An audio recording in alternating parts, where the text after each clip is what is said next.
masakit sa tao na magbabayad sila ng business permit at income tax sila knowing na may mga corruption na nangyayari sa gobyerno.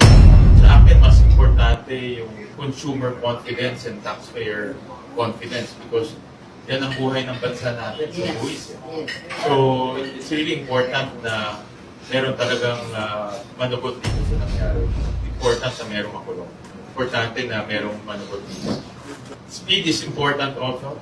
Yung bilis ng paglilitis is important. But importante rin yung quality ng case. So, ayaw rin natin file ng case tapos biglang madidismiss rin or eventually madidismiss. So, importante rin yung quality. So, ako, ang aking pananaw dyan, it's important to bring back the confidence of our own people because kung walang confidence of our own people, walang confidence rin yung mga foreign investors pumunta nila. Kasi pag kinausap nila yung mga kababayan natin, sasabihin nila, problemado kami.